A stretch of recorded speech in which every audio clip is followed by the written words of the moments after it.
Bueno, pues empezamos, ¿no? Bienvenidos a una emisión más de este podcast que esperemos que sea uno de sus favoritos, aunque ese intro le caiga a Negas, perdón Negas, pero pues ya hay que hacerlo como un trademark es como el qué onda chavos, ¿cómo están? O el qué pedo cachorros de su momento. Pero estamos muy contentos porque estamos aquí reunidos una vez más en esta misa y pues tengo a Negas, ¿cómo estás Negas? Hola, ¿cómo están todos? Saludos, buenos días. Y pues hoy nos falta Dharma, el puto amo anda, yo creo que no trae sus juntas Illuminatis, ya sabemos que él tiene una vida secreta bastante confidencial, entonces no nos dice mucho a veces qué anda haciendo, pero pues esperemos que para la próxima semana ya esté otra vez aquí.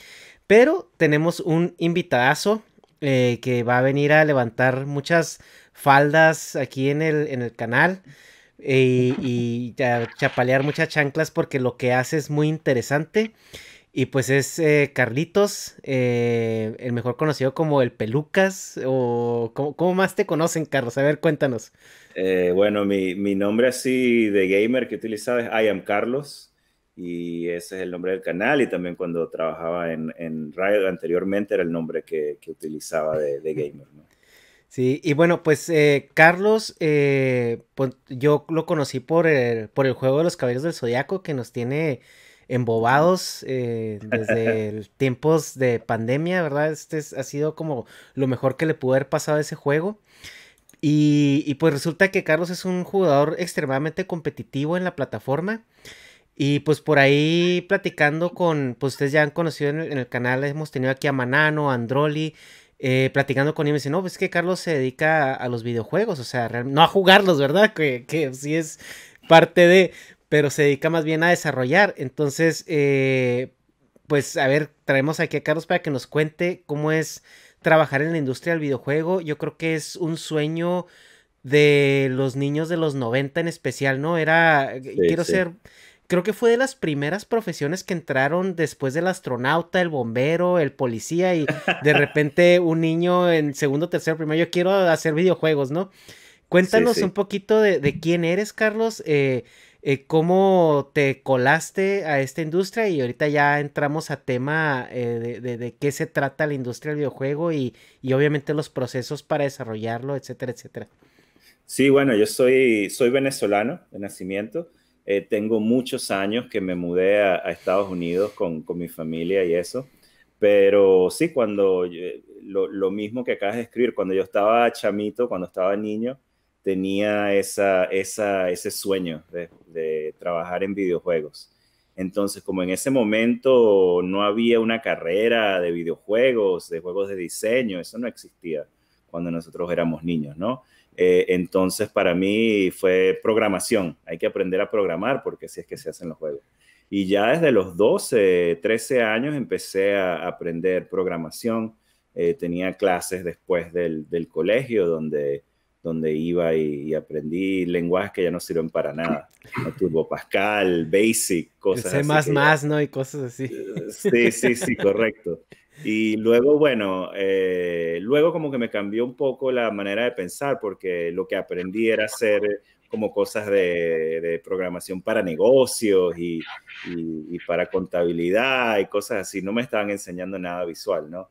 Y entonces luego me cambió un poco y estaba, pero cuando me mudé a Estados Unidos, me mudé justo después de terminar el bachillerato y empecé a estudiar de nuevo, por la misma razón, programación, ¿no?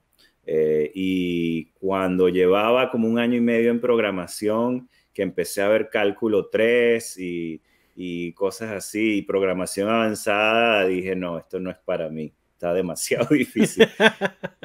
Y entonces me cambié a gerencia en sistemas de información, que era un poco de parte de tecnología, pero parte de negocios también, ¿no? Ujú. Y eso me ayudó en el futuro a lo que es la parte de producción y todo eso.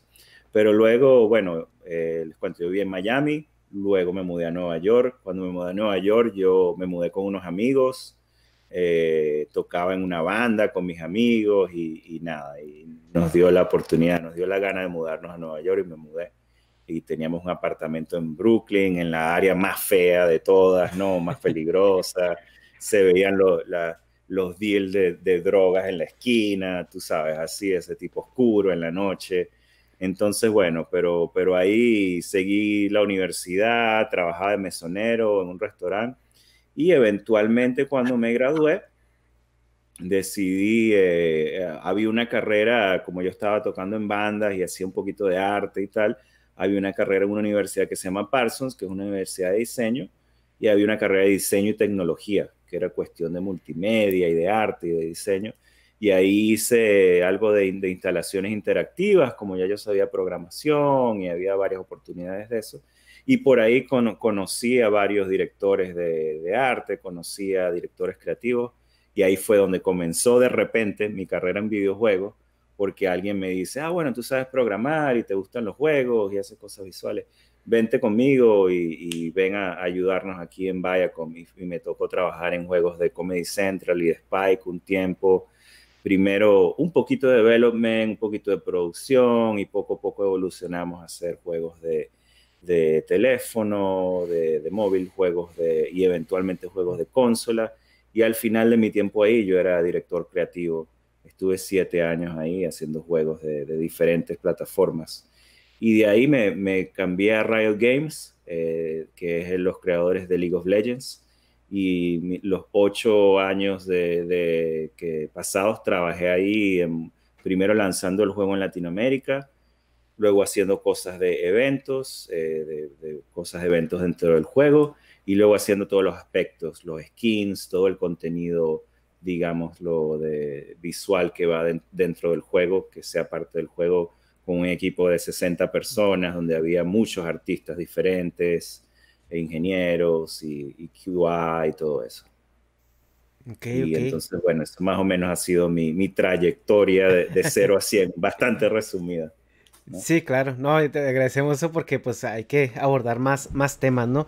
Entonces, cuando tú entras a la industria de los videojuegos, entras como programador y ¿cómo es la estructura dentro del diseño de un videojuego? O sea, ¿cómo empieza, cómo se empieza a desarrollar y al momento en que ya el producto termina ya sea en una consola o en un celular?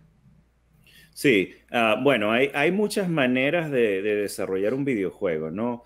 A veces, por ejemplo, mi primer trabajo fue agarrar juegos que ya existían en línea de South Park y traerlos a la plataforma de Facebook, donde podrías invitar a tus amigos, hacer retos, leaderboard y todo eso. Y entonces ahí ya es un proceso de agarrar un juego que existe y modificarlo para otra plataforma, que se hace mucho también en los juegos. Entonces ahí el proceso es más directo, donde uno tiene, de repente trabaja con algún equipo de diseño, de arte, para crear los assets que faltan, pero estás agarrando lo que existe y lo estás poniendo en otro lugar.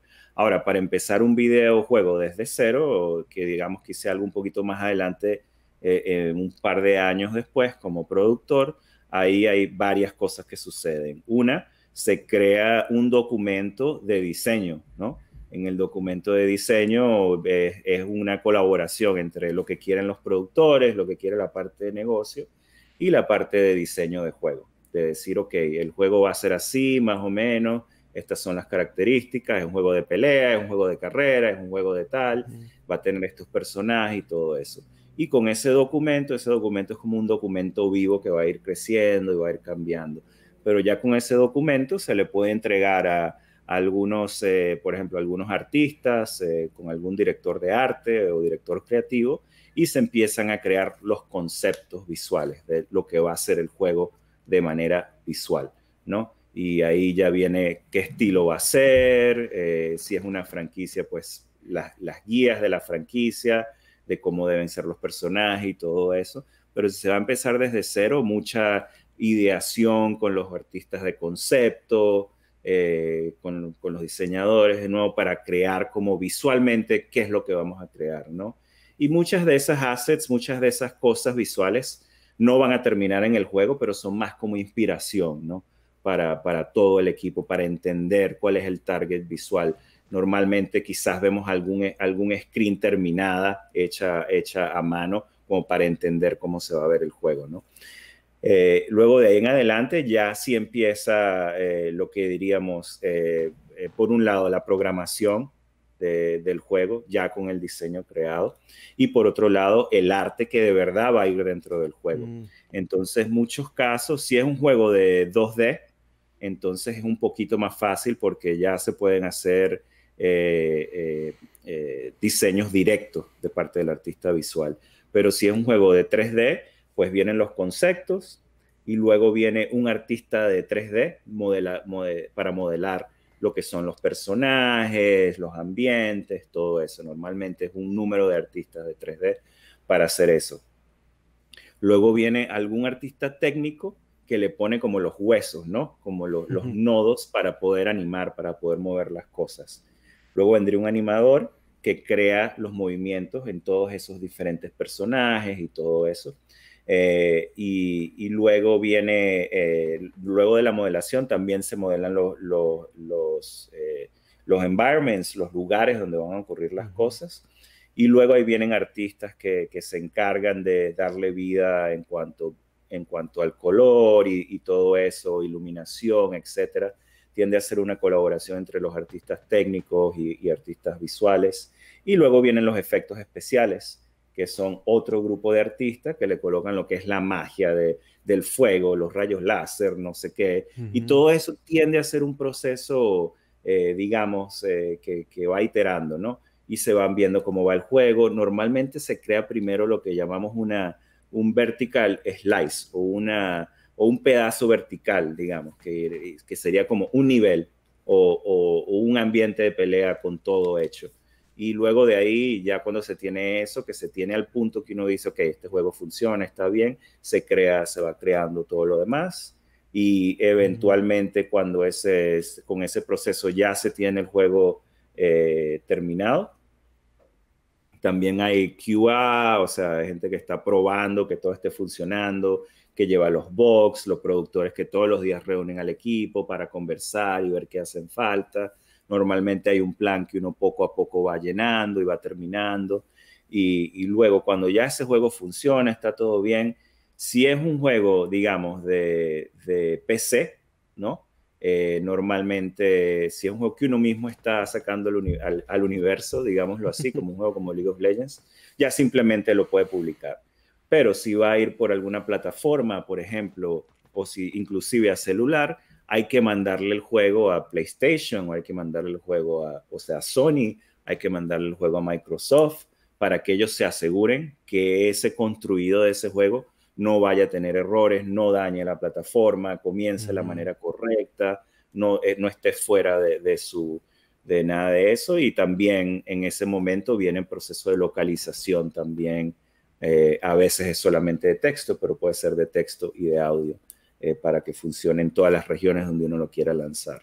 Y más o menos es igual ahora en móvil, porque también se manda ese archivo a Apple o a la tienda de Android, a la que sea, para que ellos aseguren que los archivos son funcionales, se puedan bajar, funcione todo. Y ya cuando eso está verificado, pues se planea ya definitivamente el lanzamiento y todo eso. Ahora, cuando es un juego grande, ellos tienden a planear el lanzamiento hasta un año en adelantado, terminan el juego con anterioridad, arreglan todo eso y luego ya de ahí entra a la plataforma y de ahí de esa plataforma uno lo puede bajar a lo que sea. Si es PlayStation, pues a su PlayStation 4, PlayStation 5, etcétera. Entonces, más o menos, claro, y hay partes entre esos huecos, pero más o menos es como se crea un videojuego. Esas son todas, más o menos, todas las partes que llevan ahí.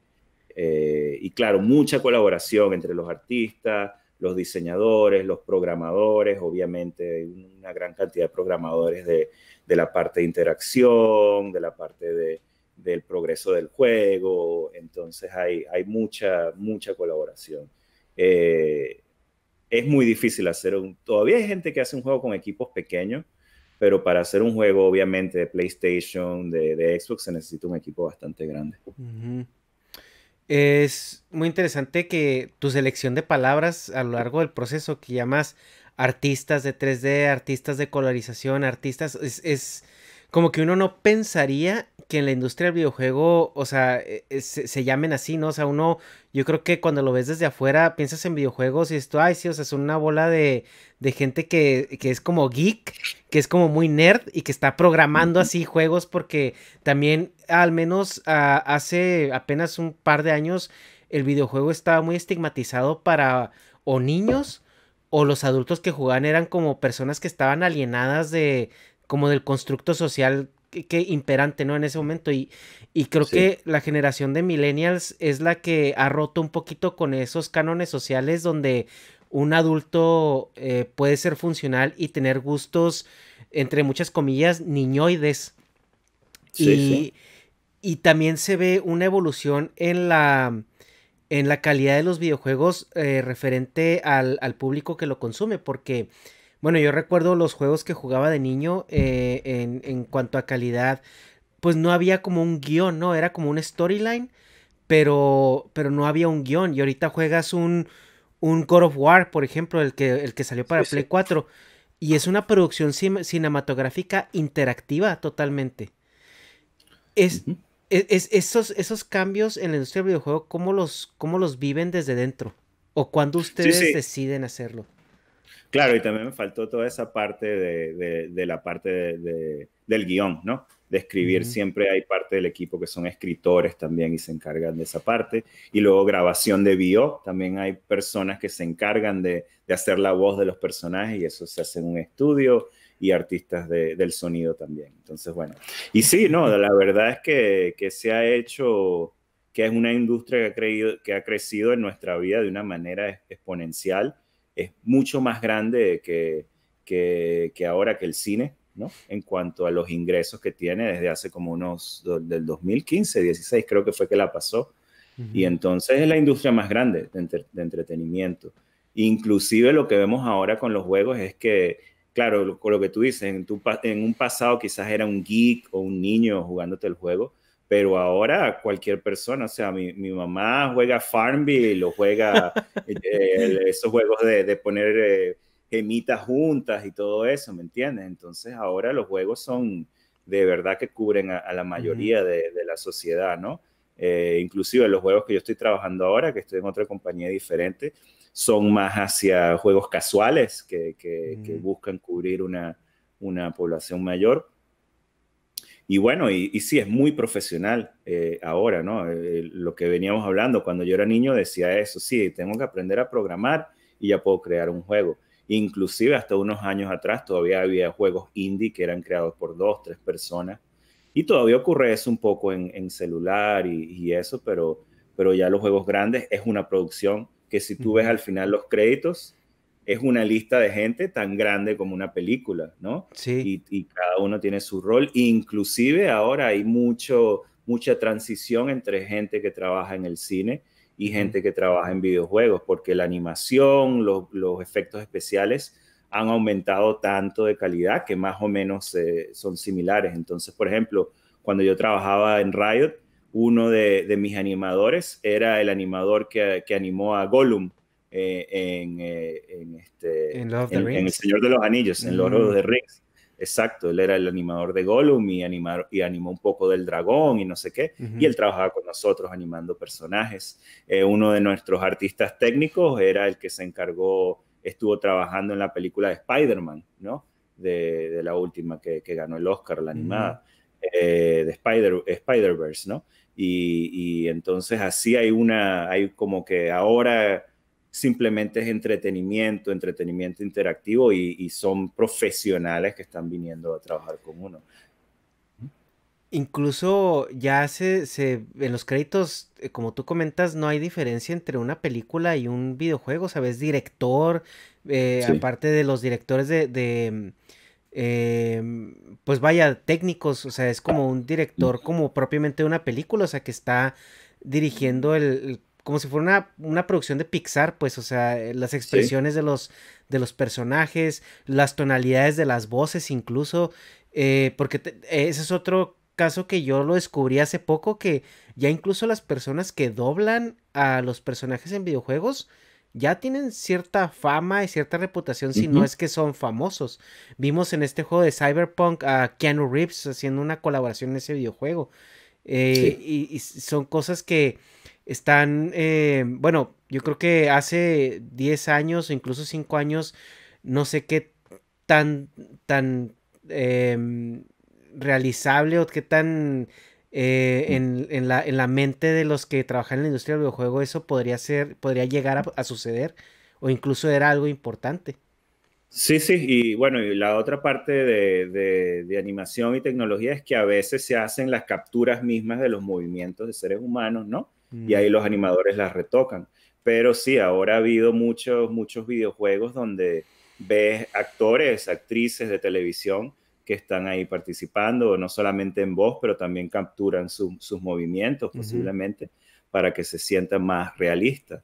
Y sí, de verdad, hace, no sé, 5 o 6 años atrás, pues claro, los actores que tenías de voz era gente que se dedicaba a eso y que quizás hacía también voz en animación y eso, pero era raro tener a un actor, a una actriz de verdad que Ajá. viniera y trabajara en los videojuegos. Y ahora sí, como tú dices, Keanu Reeves estuvo en Cyberpunk y han habido otros, por ejemplo, ¿cómo se llamaba? Bueno, hay habido muchos Creo juegos que donde se también ha el de tenido Death Stranding, ¿no? Era el personaje principal, es un actor famoso, ¿no? No creo negas. que sí. No sé. Y inclusive sí, los de Naughty Dog, ¿cómo que se llama el juego de ellos que es como de Indiana Jones? ¿Cuál? A ver, Tom Raider, no sé. no Tomb Raider. El, sí, que está, ¿cómo? Uncharted. Uncharted, sí. Ah, ok. Está Nathan, no sé qué, se me olvida el apellido, Ajá. que es el actor de eso y también ha estado hizo Firefly y ha estado en Mm, varias series de televisión y todo eso, es el mismo actor, ¿no? Él sí estaba más o menos en las dos cosas, pero sí, hay ahorita hay mucho polinación o no sé, mucho movimiento sí. entre los dos mundos, ¿no? Sí, es Sí. una línea muy gris en cuanto a tecnologías. ¿Sí negas? O nada, no dije nada. Ah, perdón, pensé que ibas a decir algo. Hay una línea ya muy gris entre los equipos de producción de videojuegos a los de películas. Pero, bueno, nosotros hemos tenido aquí en el canal a una persona que se dedica precisamente a esos efectos visuales para producciones muy grandes de Hollywood. Y él nos comentaba que los videojuegos es incluso más complicado porque el motor de iluminación lo estás procesando en tiempo real, o sea, no es como una película que la escena está grabada y la iluminación, pues, o sea, una vez que la haces ya no cambia, ¿no? O sea, es estática, por así decirlo. Pero en un videojuego, dependiendo de cómo la cámara se mueva, la iluminación tiene que reaccionar a ello. Eh, ¿Qué la industria del videojuego ha aportado a la industria del cine o viceversa? Está interesante esa pregunta. Yo creo que ambas cosas, ¿no? Yo creo que hay tecnologías que han salido de videojuegos que ahora se utilizan también en cuestiones de cine, ¿no? Por ejemplo, yo me acuerdo que estaba viendo ¿qué película fue? No sé si fue, bueno, fue en Mandalorian se utilizó un poco, pero hubo también unas películas de Pixar donde utilizaban como que realidad virtual, engine de realidad virtual, como que para manejar las cámaras y manejar dónde estaba la vista en la película y todo Ujú. eso. Y en Lion King utilizaban también una engine de videojuegos para hacer la grabación inicial de cómo iban a funcionar las cámaras y todo eso, ¿no? Entonces sí ha habido algo de eso y obviamente del mundo del cine, pues ha habido una cantidad de efectos visuales, de compañías de efectos visuales y técnicas que han pasado a usarse en los videojuegos. Entonces sí, de verdad que ha habido una gran colaboración y luego en el lado de animación también, ¿no? Ujú. De animación de visual, animación de 3D, obviamente hay también una gran cantidad de técnicas que han crecido en ambos lados, ¿no? Entonces sí, yo creo que sí ha habido mucho de eso. Y bueno, y todo el proceso de dirección y de producción que ahora se utiliza en videojuegos, pues mucho vino inicialmente de cómo se hacía en el cine, ¿no? Todo ese tipo de organización y todo eso también vino del cine y de otras partes del entretenimiento. Y lo mismo de contar historias de manera visual. Yo creo que mucho tiempo en los videojuegos hubo lo que se llaman los cutscenes, ¿no? Que eran las escenas donde ahora todavía hay cutscenes, obvio, pero mucho se hace con el engine del juego. Pero sí, era como una animación adicional y todo eso viene del mundo de animación y del mundo del cine en cuanto a cómo contar esa historia de manera lineal, ¿no? Ok, ok. Si, por ejemplo, ahorita, si se quisiera hacer un videojuego de una película de Pixar, ¿ustedes tienen la oportunidad de reciclar esos assets o tienen que crear assets completamente nuevos? Uy, depende, ¿no? Muchas veces se pueden reutilizar algunos de los assets, pero lo que sucede mucho en ese tipo de momento es que lo que venías hablando tú antes, que en el cine está un poco predeterminado, ¿no? De qué ángulo se va a ver algo, un poco. Entonces ocurren cosas donde, por ejemplo, de repente tú estás viendo un environment de este lado, estás viendo la parte de adelante de edificios, casas, lo que sea, pero no hay nada creado alrededor y atrás, ¿me entiendes? Porque no van a crear todo completo, o por lo menos no lo van a crear completamente, ¿no? Si no se va a ver en la película. Entonces utilizan muchas técnicas de ese tipo, igual que si fuera una película real donde tú creas la fachada y luego tienes la parte adentro de la casa, en un estudio, ¿no? No es una casa completa. Entonces a veces sucede que esos assets no son reutilizables por eso. Okay. Y luego viene la fidelidad, depende de qué fidelidad, para qué fidelidad son creados y para qué fidelidad es el juego. Por ejemplo, si es un juego de móvil, tiendes a tener que usar assets un poco más pequeños para que quepa todo. Entonces de repente ese asset de Pixar es demasiado resolución, demasiado grande y no lo puedes utilizar. Pero sí hay cosas que son reutilizables y yo he visto inclusive donde se han agarrado las partes de animación un poco y se han cambiado los comandos de animación y se han reutilizado. Entonces depende, de verdad que todavía continúa siendo caso por caso, depende de la tecnología que se haya utilizado y todo eso. Normalmente cuando uno crea una película, uno no está pensando, ok, esto va a ser también un videojuego. No, la prioridad de ellos es hacer la película. Entonces sí se pone un poco complicado. Pero sí he visto también, por ejemplo, ocasiones donde se han creado, digamos, más mini películas o animaciones, donde sí se utilizan los assets de un juego y se modifican y se hacen mejores. En cuanto a contenido de marketing, contenido profesional y todo eso. Entonces sí puede haber algo de reutilización y obviamente los diseños y todo eso se reutilizan. Pero no todavía yo creo que no estamos en un momento en que es uno a uno los assets de una animación y los assets que van en el juego. Okay. Sí, es que ahí, por ejemplo, yo me imagino que cuando hacen, por ejemplo, cinemáticas en los juegos, pues obviamente ellos están utilizando sus assets, ¿no? Entonces, yo lo pensaba de que, bueno, si salió la película de Frozen y va a salir Frozen el juego, pues, o sea, habría, porque básicamente, pues, la película puede ser, otra vez entre muchas comillas, una cinemática de un videojuego, ¿no? O sea, por la construcción del personaje o del environment. También otra cosa es, nos comentaba la persona que tuvimos aquí que trabajaba en la industria del cine, que hay como muchos, bueno, un asset es como un algo, ¿no? O sea, ¿cómo definirías un asset para la gente que no... Un asset puede ser cualquier cosa que se va a utilizar dentro del juego, ¿no? Entonces, un asset puede ser un personaje, un asset puede ser un set de iluminación, un asset puede ser un set de efectos visuales. No, assets simplemente son como las cosas que tú pones juntas para crear el juego. Entonces, cuando tú dices los assets de animación, por ejemplo, son todas las partes de animación. Los assets de, no sé, que van a formar el personaje, estás hablando del modelo, de la animación, de todas las diferentes partes, ¿no? Sí, y lo que nos decía es que muchas veces entre compañías se comparten esa información o esos modelos, ¿no? Dicen, oye, yo necesito, no sé, necesito un carro Toyota Corolla 2006 que, pues, porque me lo voy a desmadrar en el Street Fighter, ¿no? Por así decirlo.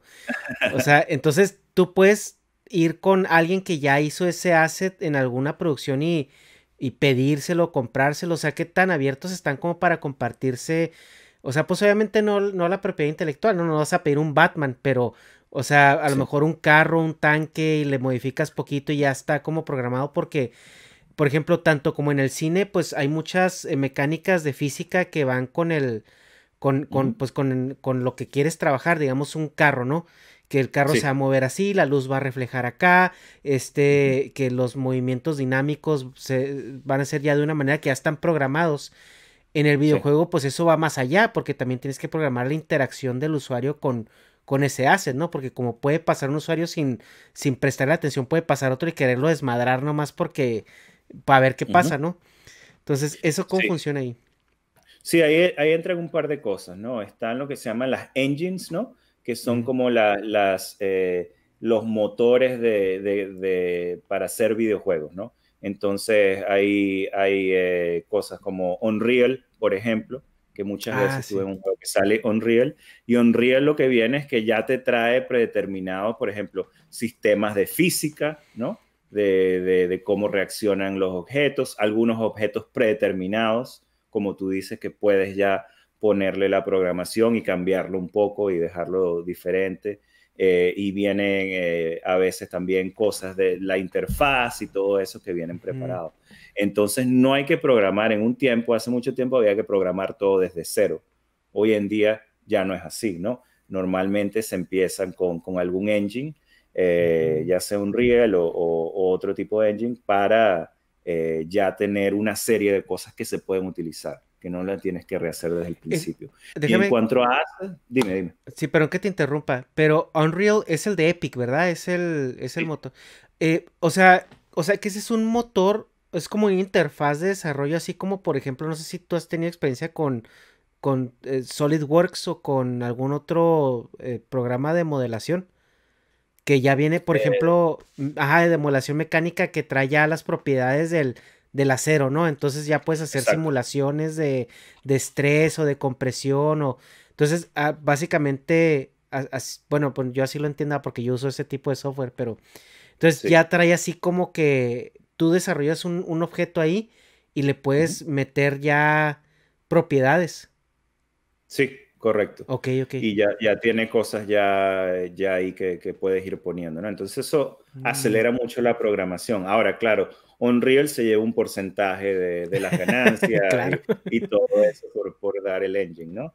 Y también hay muchos engines diferentes que se pueden utilizar para hacer cosas de celular y de todo eso, ¿no? Entonces, bueno, hay engines de todos los tipos para la creación de videojuegos. Entonces está esa parte. Y luego en la parte de assets, claro, algunos engines traen algunos assets esenciales que los puedes cambiar, pero sí hay paquetes de assets que, digamos, pudieras comprar que ya te traen algunas cosas, pero lo que tiende a hacer la gente, si empiezas de un asset así básico, sobre todo para los juegos grandes, le gusta tener sus propios assets para que se vea único, ¿no? Entonces ahí viene esa parte y depende del estilo que se quiera hacer visual, igual van a haber cambios en esos assets. Entonces, lo que más bien se tiende a hacer es a contratar algún estudio externo. Algunos de estos estudios externos tienden a estar en Asia, en otros lugares donde tiende a ser un poco más barato los artistas y todo eso. Y se le dice a ese estudio externo, mira, necesito aquí 200 assets para este environment de volcanes y de cosas así. Bueno, y aquí están las especificaciones. Y entonces el equipo del juego mismo no está creando esos assets, pero le están viniendo de esos estudios externos y lo están modificando, poniendo dentro del juego y todo eso, y asegurándose que tenga la calidad suficiente, ¿no? Entonces, depende también en eso, cuando ves al final del juego, de repente ves algún estudio extra que dice, modelación adicional por este estudio tal. Y ese es un estudio externo que se les paga para aumentar la capacidad de crear todo ese tipo de cosas y se especializan solamente en eso, ¿no? Hay algunos estudios que solamente te dan 3D assets y están encargados de esos, por ejemplo. Entonces viene mucho esa parte de utilizar otras empresas que se han preparado, engines que son específicas, que pueden hacer cosas de física y todo eso para ayudar a la creación de ese juego. Ok. Bueno, y ahorita que tocaste el tema de los juegos móviles y los de consola, bueno, obviamente hace 5 años había una diferencia abismal, pero si partimos desde la evolución de los mismos, pues obviamente una consola es una computadora diseñada y dedicada para correr videojuegos, ¿no? O sea, no, yo creo que el performance que te va a dar una consola siempre va a ser mucho más eficiente que cualquier otra plataforma. Pero ya también vemos que los celulares ya son computadoras bastante poderosas. La limitante que a lo mejor yo veo siempre que estoy en celulares, o sea, yo aquí podría jugar un juego de, no sé, de Play 2, Play 3, pero pues no tengo el control, ¿no? ¿Cómo lo juegas con la interacción, no más con los pulgares sobre todo? En el momento del diseño de un juego de celular, ¿ustedes qué tienen en consideración para, pues tanto entender que no todo el mundo tiene el iPhone más nuevo y también la parte donde, pues lo que es la interfaz, ¿no? O sea, cómo diseñar los controles para que sea un juego complejo, un juego interesante que ahorita ya se puede meter en un teléfono, pero que la manipulación sea tan sencilla como para poder sacarla con 2, 3 dedos. Sí. Bueno, normalmente lo que ocurre, si es un juego que va a ir a plataformas de PlayStation, PC, etcétera, y también va a ir a móvil, se tiende a tener un equipo dedicado a la parte del móvil, ¿no? Porque es bastante diferente, como tú dices. Se pueden reutilizar muchas cosas, pero los controles van a ser diferentes. Entonces, eso es muchas pruebas de qué controles funcionan mejor, cómo puede estar la interacción de manera ideal, ¿no? Y también luego hay que cambiar muchas cosas en el código, en los assets para que puedan correr en diferentes teléfonos. Se tiende en algún momento en tomar una decisión de, mira, este juego puede ser funcional en iPhones o Android, lo que sea, hasta este modelo, ¿no? Y se tiende a tomar esa decisión y a decir, bueno, vamos a probarlo, y cuando se hacen las pruebas de QA y todo eso, se tiene ese benchmark de que tiene que funcionar en tal plataforma. Igual como hablábamos de esos equipos externos de crear assets, hay equipos externos de prueba que están quizás, lo mandas a cierto lugar y ellos tienen todos los dispositivos y van probando el juego en diferentes dispositivos y te dicen, mira, está fallando en este, hay que hacer estos cambios. Y se van haciendo esos cambios. Pero hay juegos que ya de repente son tan avanzados que no lo vas a sacar a un iPhone muy, muy temprano, ¿no? Entonces depende de la calidad del juego, la calidad de los assets, el tipo de juego. Se tienden a hacer muchas modificaciones para que corra bien en los diferentes dispositivos, ¿no? Viene siendo algo igual que ahora, que tú mencionaste, que casi que tienes una computadora ahí, es igual en PC. Cuando tú creas un juego nuevo, tienes que decidir hasta dónde vas a hacerle soporte en cuanto a la gráfica de la tarjeta gráfica, ¿no? El CPU, el RAM, todo eso tiene cosas, digamos, mínimas cada videojuego, ¿no? Cuando tú tienes un juego de computadora que tienes que llevar. Y lo mismo ocurre en los dispositivos. Lo que pasa es que en los dispositivos es un poco más fácil porque todos los iPhone 10 son iguales, ¿no? Sí. Entonces se soporta de iPhone 10 y iPad 2 o lo que sea, ¿no? Y ahí es un momento de decisión. Por ejemplo, cuando yo estaba en League of Legends una cosa que nosotros teníamos que hacer era crear versiones de los personajes que fueran más bajos en polígonos para computadoras que eran más antiguas, porque mucha de la gente que jugaba League of Legends juega en Latinoamérica, juega en países europeos donde quizás las computadoras no tienen las mejores computadoras, etcétera, y entonces se probaban en esas computadoras cuando cada build, pero había versiones de los efectos también que eran la versión como más de baja resolución, ¿no? Igual es tu teléfono, por ejemplo, el juego de los caballeros, tú tienes la posibilidad de bajar la resolución si de repente el teléfono no te da, ¿no? De highest a medio y tal, pero bueno, igual.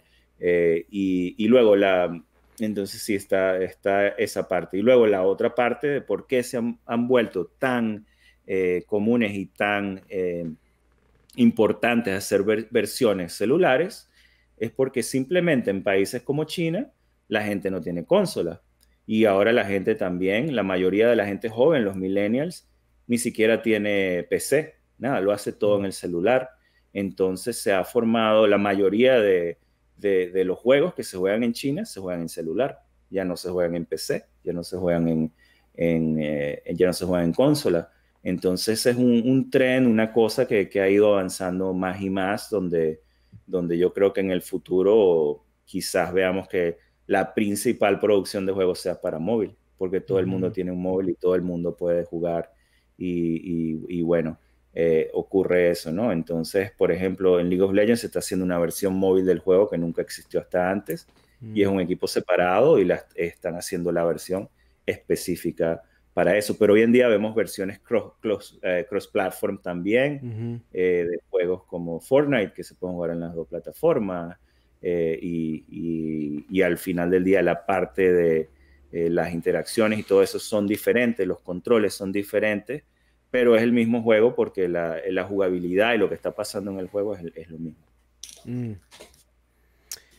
Es que hay algo que yo noto mucho en los juegos de celular versus los de PC o consola, es de que el juego de celular tiende como a tener esta característica de ser como adictivo.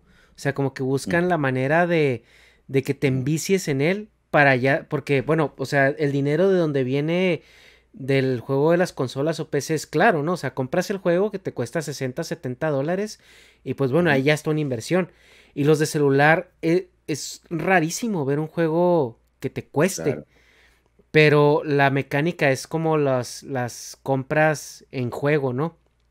Sí, lo que llaman el free to play, ¿no? Los juegos free to play que dicen, sí, gratis de jugar, pero de verdad para disfrutar el juego tienes que pagar, ¿no? Sí, entonces aquí la pregunta que te quiero hacer es, cuando se está desarrollando un juego, me imagino que hay, no sé si esto se define al inicio del juego de que, bueno, ¿qué queremos hacer con este juego? ¿Queremos que cuente una historia? ¿Queremos que sea un reto como o sea, no sé, por ejemplo, cuente una historia como el God of War, que sea un reto como el Dark Souls, o que te envicie como el Candy Crush? O sea, sí. eso ¿quién lo define? ¿O es dependiendo de la plataforma a la que vaya? ¿Cómo funciona? Sí, eso es una combinación entre los diseñadores de juego y la gente de producción, los ejecutivos que están pagando por la creación del juego. Y eso normalmente desde el principio se decide. Esto va a ser un RPG, esto va a ser un free to play, un gacha, esto va a ser lo que sea. Y de ahí viene lo que tiende a pasar al principio, es un proceso de prototipo, donde se crean versiones básicas del juego para ver si de verdad es divertido, si funciona, si las ideas que se tienen para el juego funcionan. Cuando es un juego nuevo, sobre todo, cuando es ya un God of War, una cosa así que ya viene andando, pues ya se sabe desde el principio lo que es, pero cuando es un juego nuevo, se tienden a hacer prototipos con la hipótesis de lo que es, por qué va a ser este juego especial, qué lo va a definir y todo eso. Y normalmente desde ese momento ya tú sabes, tienes que ir pensando inmediatamente. Puede ser que haya un cambio en el camino, pero normalmente desde el principio estás pensando qué tipo de juego es, si va a ser para muchas plataformas, etcétera.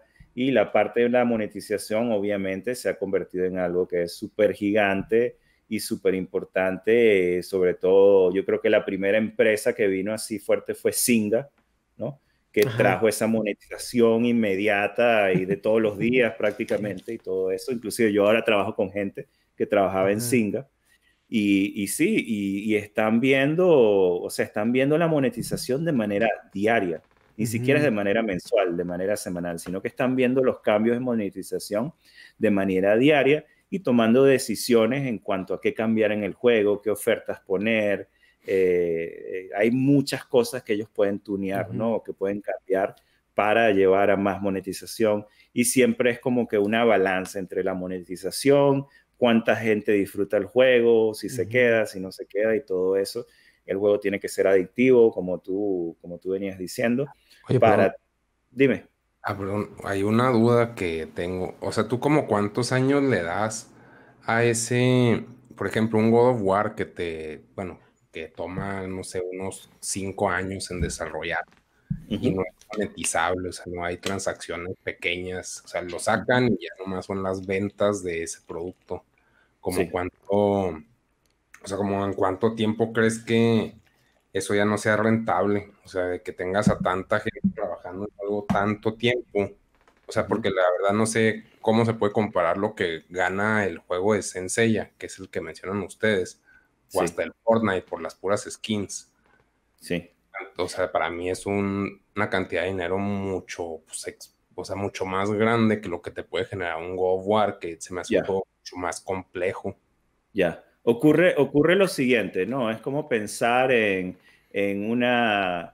hacer un concierto y llevar un cine, ¿no? Entonces lo digo de esa manera porque el God of War vendría siendo el concierto, que es una producción que tú creas, ocurre y ya se fue, ¿no? Pero el cine tiene que tener los empleados que están ahí todos los días, tienen que pagar por el contenido nuevo, todo eso. Entonces, lo que ocurre en estos juegos, así como Saint Seiya o League of Legends inclusive, que es de PC, pero igual continúa, es que tienes que tener un equipo grande que te mantenga el juego. Y ese equipo está ahí todos los años, todos los días. Está viendo porque el juego está en vivo, ¿no? Es una cosa en vivo que la gente está interactuando con el juego. Entonces tiene que crear nuevo contenido, box, hacer nuevas ofertas, nuevos personajes, todo eso.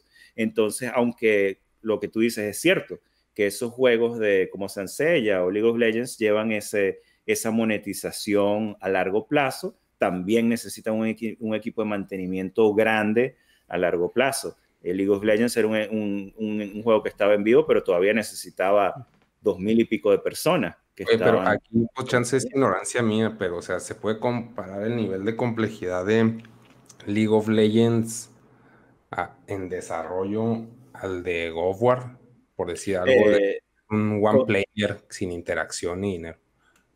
Constantemente no, pero entonces está toda la parte de todos esos sistemas que lleva un juego como League of Legends, ¿no? Entonces, aparte del juego mismo, tiene diferentes modos de juego, le van añadiendo modos de juego, más personajes.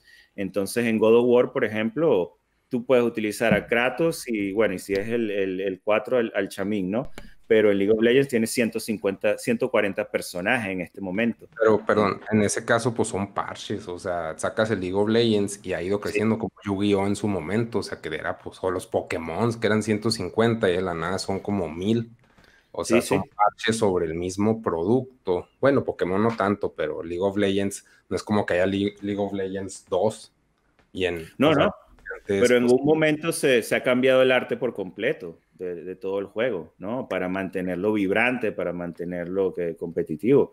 Pero no, estoy de acuerdo que es mucho más complejo de la parte visual y se necesitan diferentes tipos de personas. Pero lo que te digo es que esa inversión de un juego como God of War es una inversión más grande inicial, pero ya no hay inversión después de eso. O sea, lo sacaste una vez y tuviste el retorno de dinero. En League of Legends hay que meterle inversión todo el tiempo y hay que mantenerlo en vivo. Hay servidores que son carísimos, sobre todo el mundo, ¿no? Pero, Entonces, o sea, mi pregunta es de que si ves todavía rentable estar sacando producciones de tanto tiempo, o sea, que toman tanto tiempo como un God of War. O sea, si crees que ese modelo de negocio sea rentable en 5 años. O se paga un... Es menos rentable, pero yo creo que la gente, todo depende de lo que pague la gente por esos juegos, ¿no? Entonces yo creo que todavía va a haber gente que va a querer pagar un premium, ¿no? Porque si tú ves un juego de God of War, claro, te cuesta 60, $70, $80, ciento y pico la versión, ¿sabes? Especial. Entonces es un modelo diferente simplemente. Mientras el modelo te dé ganancias, yo creo que la gente lo va a seguir haciendo, porque yo creo que podías decir lo mismo de las películas. ¿Cuánto tiempo van a ser rentables las películas, verdad? Porque yo puedo tener Más bien esa era la pregunta, como que tú que estás metido en eso, como que en Sí, cuánto tiempo, o sea, ¿crees que siga rentable, no sé, de aquí a 5 años ese modelo de sí, realización sí. de videojuegos? Yo creo que todavía va a ser rentable simplemente porque hay gente que va a querer esa experiencia premium, ¿no? Eh, Eso cambiará en el momento que la tecnología llegue a un punto que la calidad sea la misma. Ahí sí, Mm. olvídate, ahí se acabó, ¿no? Pero mientras yo pueda hacer una experiencia que es premium, ¿no? Lo mismo ocurre en una sala de cine, yo voy a ver algo diferente, pero menos y menos se están diferenciando, como veníamos hablando ahora, una película de un videojuego, ¿no? Sobre todo si es animada. Entonces yo creo que mientras haya esa diferencia, no sé si va a ser 5 o 10 años, pero cuando ya esas líneas no existan de diferencia, pues ahí sí puede ser que veamos que eso cambia. En general se hace más dinero, sí, con un juego que pega, ¿no? Y que es a largo plazo. Eh, es increíble ver la cantidad de dinero que hacen juegos que son, sabes, que de repente en calidad tú dices que son cualquier cosa. Hablamos de Farmville. Farmville hizo millones y billones de dólares y tú lo ves y dices, bueno, qué juego más feo. Pero, O pero Candy Crush, ¿no? O los Candy Jabo. Crush, exacto, exacto. O Pero yo incluso creo hasta Angry Birds, ¿no? Simplemente cobrar $1 por jugarlo es, o sea, te sí, haces millonario un día al otro. exacto, Pero sí, por ahí la cantidad de está. gente. Todo el mundo tiene iPhone. ¿Cuántos ¿Cómo? serían? O sea, ese era un juego más indie, ¿no? No, no sé, la verdad. No sé si era un estudio muy grande el que hizo Angry Birds.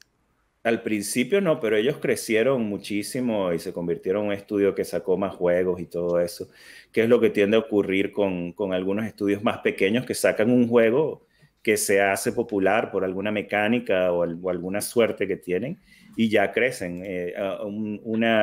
Algo que se me ocurre recientemente es Among Us, ¿no? Que fue un video hecho por un grupo pequeño y ahora están haciendo una versión mejor del juego y seguro van a hacer más juegos y todo eso, ¿no? Un juego que se ha hecho bastante popular rápido. Entonces sí tiende a ocurrir eso, pero todavía los videojuegos no es nada seguro. Hay muchas compañías que hacen juegos que nosotros nunca los vemos, nunca escuchamos, se cancelan, ¿no? O simplemente no pegan y pierde toda esa gente su trabajo. Hay muchos casos de MMOs y de juegos en línea, así que dan servicios que se cierran y que Mm, ya, inclusive un juego de los Caballeros del Zodiaco que salió el año pasado que lo cerraron, ujú. que no pegó. Entonces, no hay nada seguro, ¿no? Cuestión, es un mundo de hits, ¿no? Igual que tiende a ser en mucha parte de entretenimiento. Tú puedes tener los mejores actores, pero la película no te sale bien y nadie la va a ver, ¿no? Y pierde Mm. una Hace millonada. Will Smith. Sí, exacto, de Will Smith, sí, alguna de Will Smith, Oh, correcto. Pero bueno, igual el entretenimiento está cambiando, sobre todo con el COVID, o sea, ya vemos películas que van directo a digital. La película de La Mujer Maravilla nueva, por ejemplo, en HBO salió el mismo día que salió en los cines. ujú. Entonces están cambiando un poco las cosas y ahora la pelea en la parte de películas bueno, y de series es todo streaming, ¿no? Ujú. Netflix es un gigante, HBO está luchando por mantenerse y ser un gigante, y hay diferentes, Sí. Amazon obviamente, entonces Amazon bueno, ya ya, está ahí, ya está ahí. ya cerró, ¿sí? Y Disney, pues bueno, Disney en el momento en que él Disney, decidiera, bueno, es como BMW, el día que ellos decidan hacer carros eléctricos, nos vamos a olvidar de Tesla, ¿no? sí. Sí, Hay un tal BMW cual. que es 100% eléctrico, pero es muy Sí, feo, es un sí, carro súper. sí, los hacen horribles para que nadie los compre. Sí, sí, sí. Oye, entonces, bueno, llegará el momento en que las consolas saquen sus juegos free to play, entre comillas, pero O sea, con que el negocio sea parecido al del celular. O sea, que veamos un Spider-Man que tú te lo puedes descargar de la Play Store y te cobren más bien por jugarlo.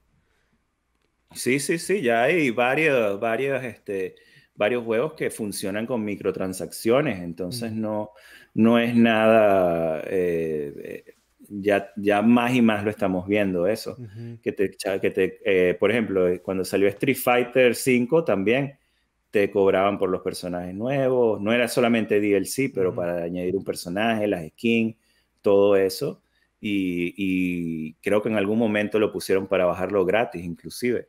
ujú. Entonces, sí, yo creo que van un poquito detrás porque es una industria, esa parte de la consola todavía es un poquito más vieja, ¿no? Esa industria Sí, y es esas producciones. como la industria del cine, ¿no? Que se rehúsan Claro. a lo digital.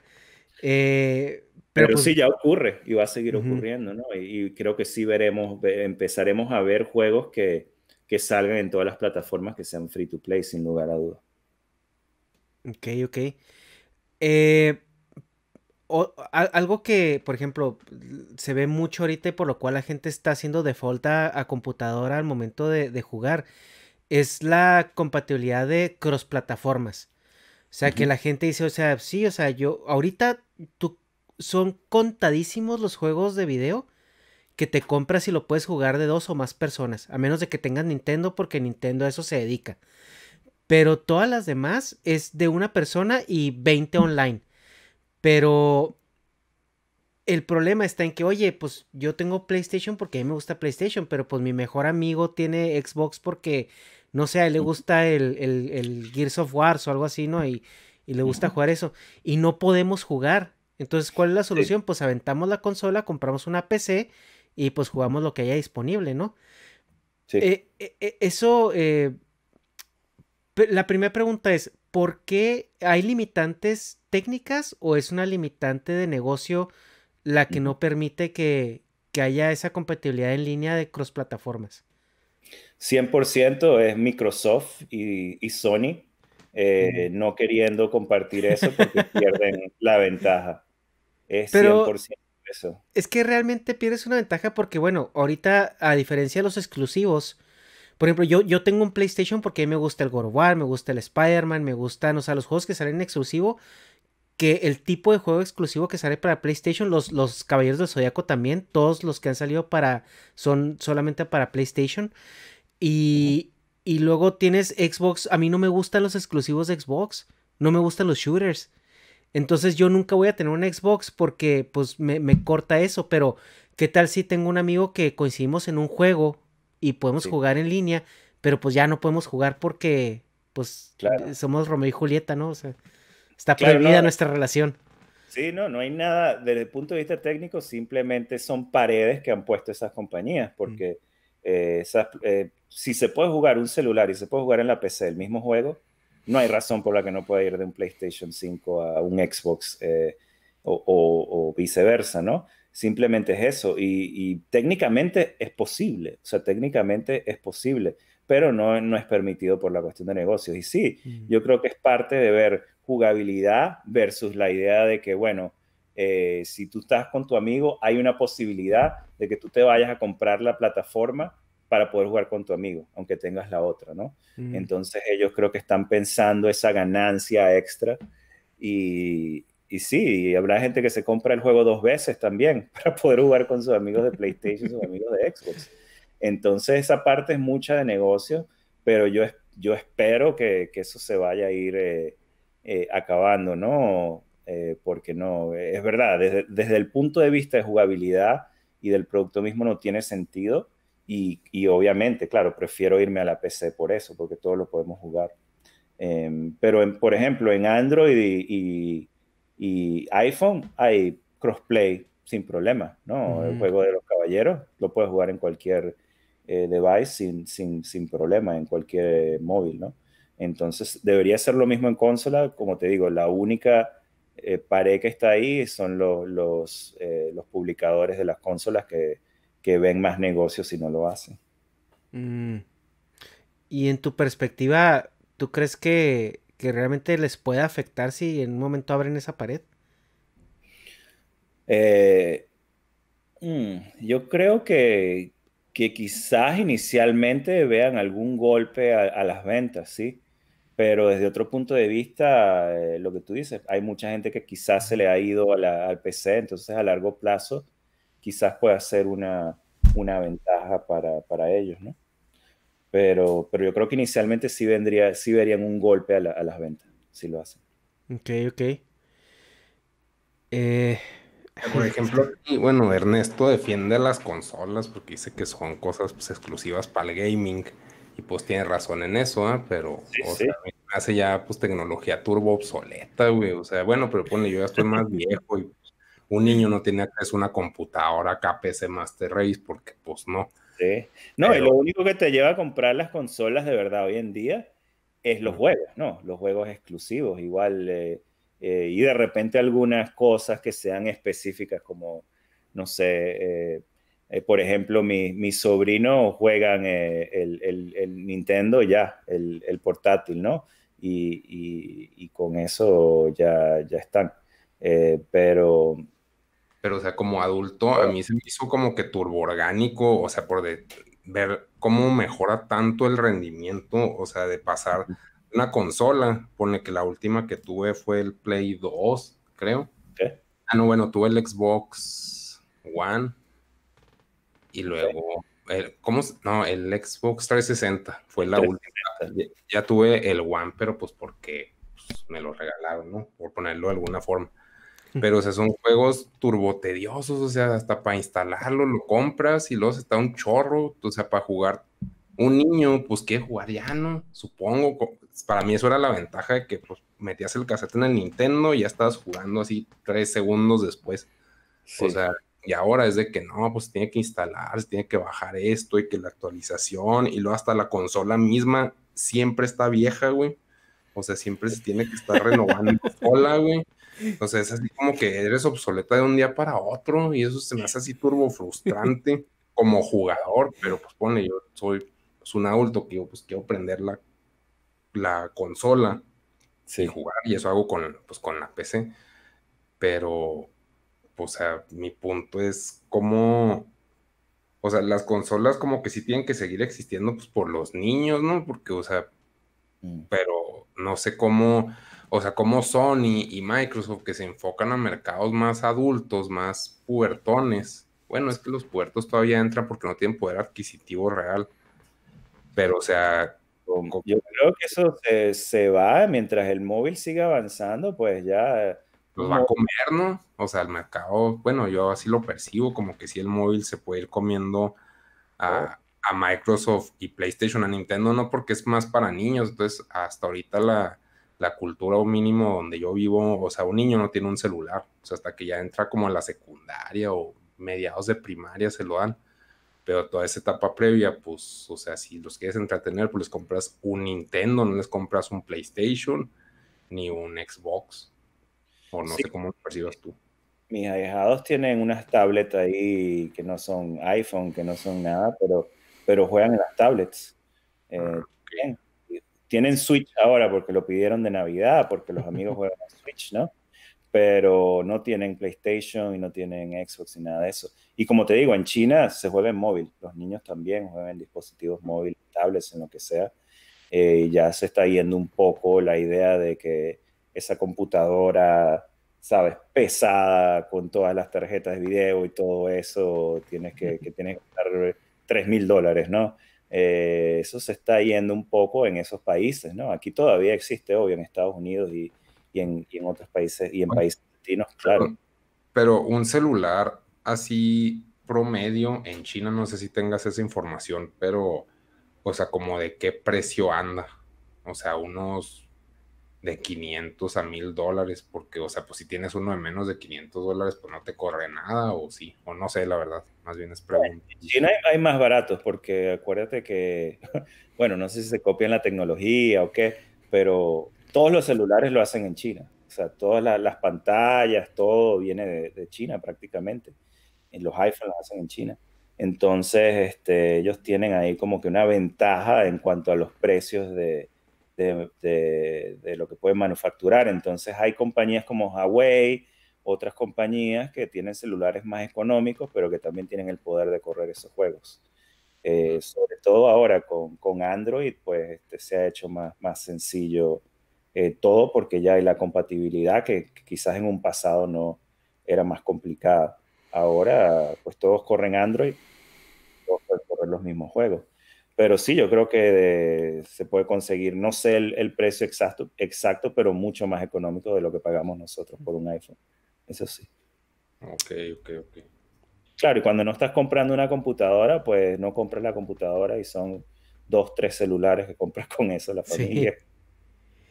Okay. Sí, es que, bueno, yo la cuestión por la que defiendo las consolas es porque, o sea, es lo que te digo, o sea, si vas a correr un juego, bueno, no sé cómo se llaman, doble A o triple A, o sea, los juegos que te consumen recursos, correrlo en una computadora, es que Windows, o sea, de repente empieza a correr actualizaciones en los peores momentos y como que una consola es muchísimo más estable para correr todo eso y apreciarlo. Y luego obviamente lo puedes poner en tu televisión 4K con tus sonidos surround y todo eso, que también lo podrías hacer en la compu, pero, o sea, en la consola es como ya está diseñada para eso. Entonces, por Pero eso pues ya yo sí soy. o sea, lo demostró Cyberpunk, güey. O sea que no. O sea, no da. Ah, esa era otra pregunta, para allá voy, espérame. También tocando un poco tu punto sobre las actualizaciones. Entonces, bueno, o sea, para mí, o sea, la consola es como cuando ya tienes un producto terminado para una consola, Ujú. siento que la experiencia de juego es más disfrutable. Ahora, aquí viene a lo que yo creo que lo que se refería a Negas.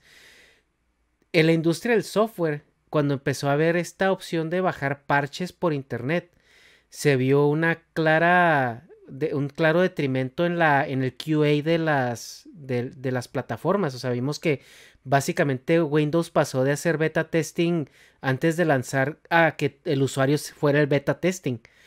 Ujú. Y en las consolas, en los videojuegos, se está viendo eso más y más, de que, oye, no importa si sacas un juego que vas a comprar en un disco físico que trae Ujú. bugs o que puede traer bugs, porque siempre los puedes corregir con parches.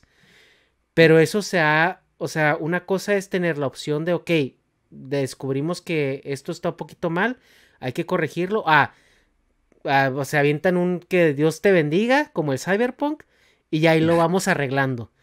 ¿Crees que esas opciones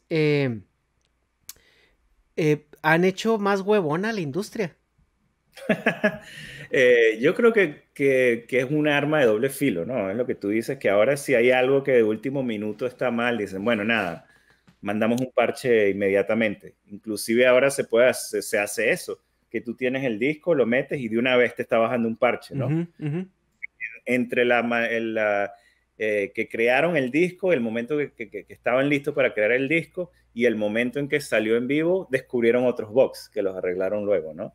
Entonces sí ocurre eso, pero por otro lado también le da mucho poder a la compañía de videojuegos de cambiar cosas que no están funcionando, ¿no? Ujú. Por ejemplo, si tú te acuerdas cuando salió Diablo 3, no sé si tú eras jugador alguno de ustedes jugaba Diablo 3, pero No, yo no. Sí está. Perdón, es que también nunca te pregunté, ¿cuántos años tienes? Perdón. yo tengo 42 ahorita. Sí, pues yo entre, o sea, como que sí traigo unos 5 años de diferencia en cuanto a los videojuegos, entonces todo lo que es Diablo, Quake y eso yo no lo viví. Yo como que entré hasta Halo en lo de los shooters. Ponle que sí, Duke Nukem y Doom, pero era más como que por morbo que por jugar. ¿Sí me explico? Pero bueno, Diablo 3 es una versión la más reciente que existe. Obviamente están trabajando en Diablo 4, entonces es más nueva. Pero cuando salió, a la gente tenía muchas quejas de Diablo 3, que no le gustaban los sistemas, no sé qué. Y en un par de meses hicieron un cambio 360 a todo eso del juego, a los sets, a todo, muchas cosas. Sacaron un parche y Diablo 3 empezó a ser un juego muy popular. Ujú. Entonces le da esa oportunidad a la compañía, inclusive un juego que está en vivo en tu celular o en la computadora, te lo pueden cambiar todas las semanas, agregarle cosas, mejores modos de juego, cambio a los personajes, eh, cambio al balance, todo eso. Entonces, desde ese punto de vista, yo creo que es bueno, Ujú. porque un juego que de repente no es tan divertido, te lo pueden ir arreglando y haciendo de lo mejor, agregándole cosas, agregándole niveles, etcétera. Pero sí está esa parte de que sí, yo estoy de acuerdo que ahora cuando hay algún problema con el juego, y antes, bueno, antes se gastaba mucho dinero en eso, o sea, había un juego que en el disco, en la manufactura, cuando lo estaba manufacturando no servía, pues tenían que quemar todos esos discos y volverlo a crear, ¿no? Entonces, ahora tienen esa ventaja de que dicen, ah, bueno, sabemos que tenemos un problema, inclusive Microsoft o PlayStation, tú le puedes pedir una excepción para decir, lo voy a arreglar con un parche para que pueda salir a tiempo, y lo arreglas con el parche, le tienes que mandar el parche con cierto tiempo y eso. Pero sí, sí ocurre un poquito más eso, pero desde mi punto de vista es positivo porque te pueden dar una experiencia mejor a largo plazo también. Pero, por ejemplo, ahí la bronca que tuvo Cyberpunk, pues fue de que fue demasiado hype y como que no tuvieron las agallas o... No, es una estrategia de marketing, obvio, lo que hicieron, pero para decir, ¿saben qué? La consola todavía no está. O sea, como que obviamente lo sabían, o sea, claro. Y aún así, pues acá, no, vámonos, y que consolas y PC. O sea, como que fue tanto el hype que no lo pudieron apagar, como que se iban a ver así que, qué chafas, que todos así se vieron, pero perdieron como que mucha credibilidad, ¿no? Sí. Al hacer eso. Bueno, pues déjame interrumpir un poquito ahí, antes de Carlitos diga algo.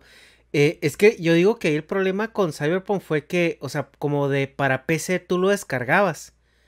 Y para consola tenías que producir un disco. O sea, el tiempo de entrega para la consola fue, ¿qué te gusta? 3 o 5 meses antes de PC. O sea, porque oye, pero tú tienes que llenar. También, el Cyberpunk lo podías descargar, ¿no? A huevo. O sea, no necesitabas el disco. Creo que... Es que mira, al final de cuentas, cuando tú compraste el disco, ya lo que estás jugando no era lo que traía el disco, güey. O sea, era lo que ya bajó actualizado, parchado y... Bueno, lo que se alcanzó a subir y actualizar, quiero pensar. Bueno, para mí los CDs, bueno, los discos, no les digo CDs, malamente, pues son una llave, güey.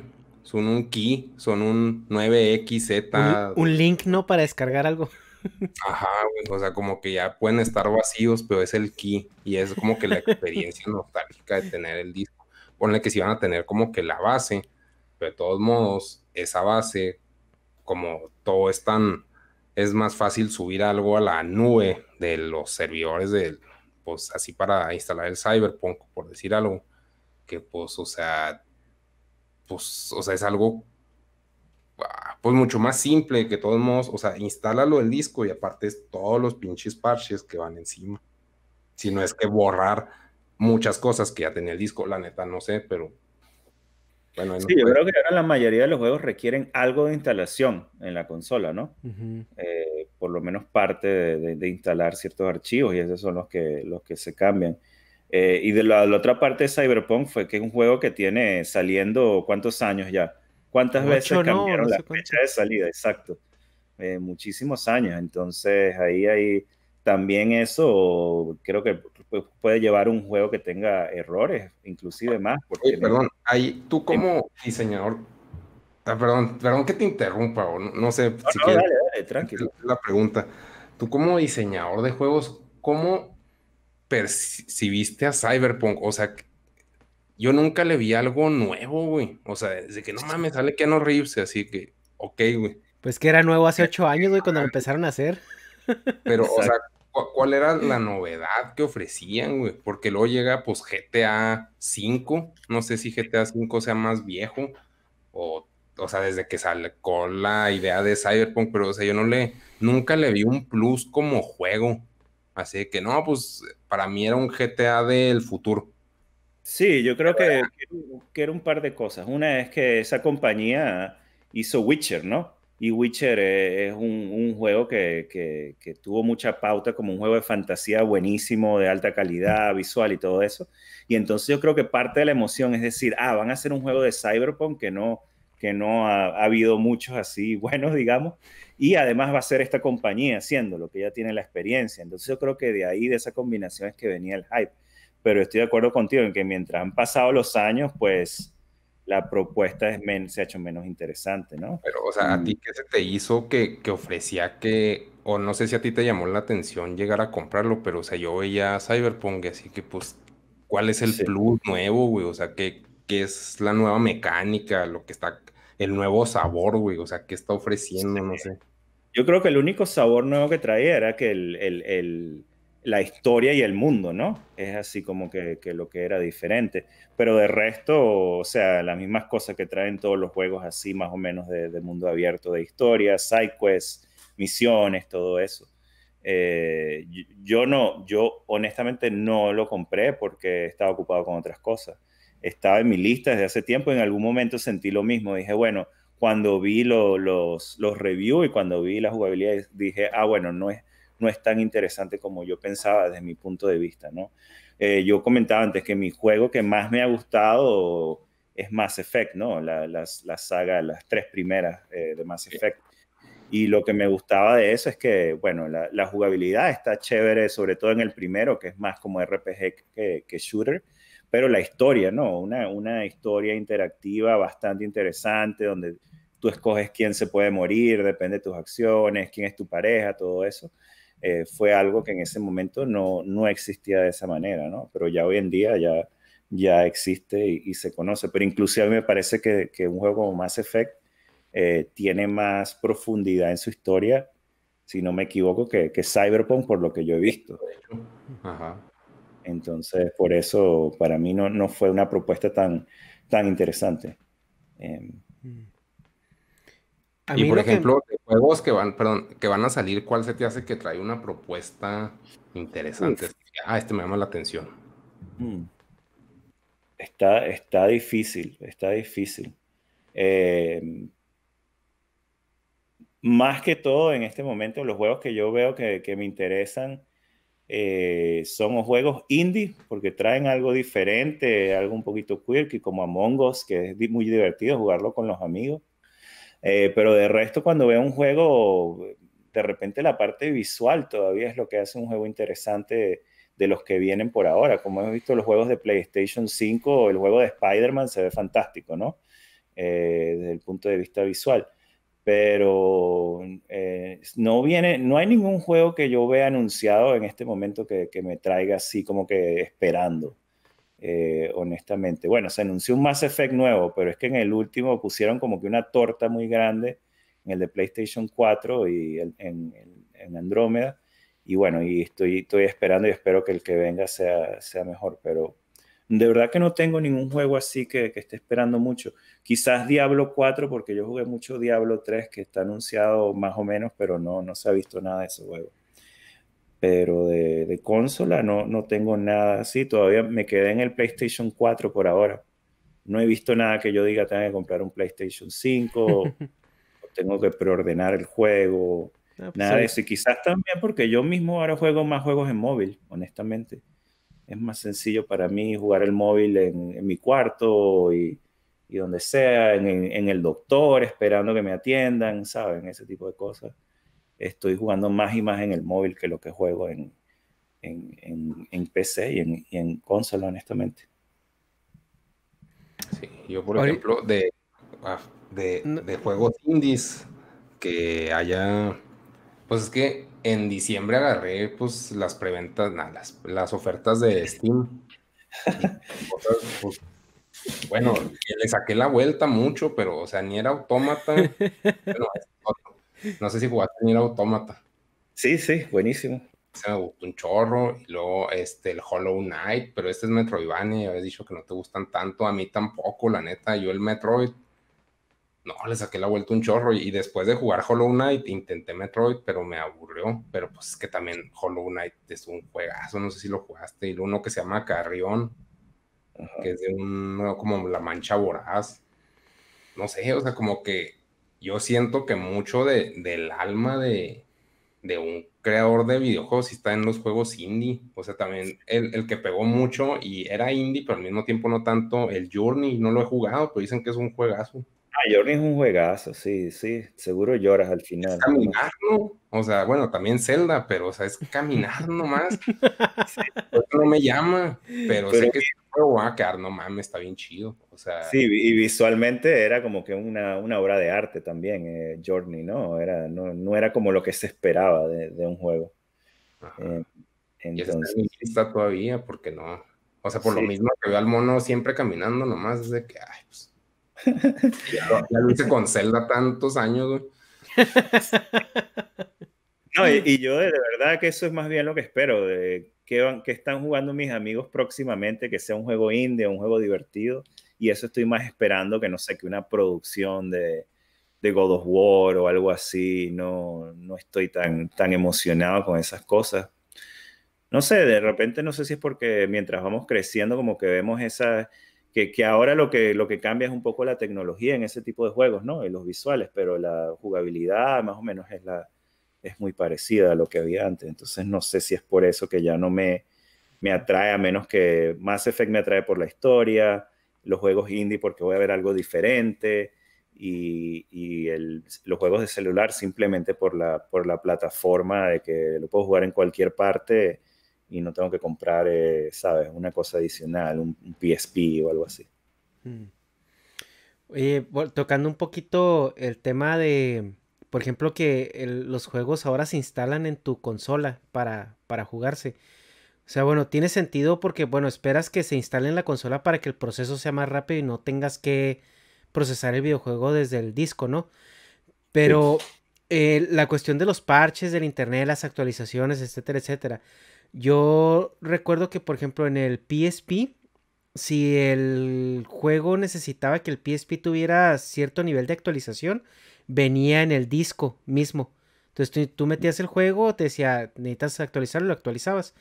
Pero ahora todo es en línea. ¿Qué pasa con esos jugadores que pues no tienen un internet muy bueno en su casa o a lo mejor a veces ni tienen internet o los están realmente empujando hacia la obsolescencia a ellos o cuál es la opción para esas personas que quieren jugar estos juegos nuevos y que realmente casi casi te exigen estar conectado sí o sí? Sí, no, yo creo que hay menos y menos opciones mientras pasa el tiempo, de verdad. Y bueno, vivimos en un mundo conectado, ¿no? Entonces yo creo que si tú tienes alguna persona que no tenga internet, bueno, si tiene internet lenta, pues nada, le toca esperar horas y horas para poder jugar un juego.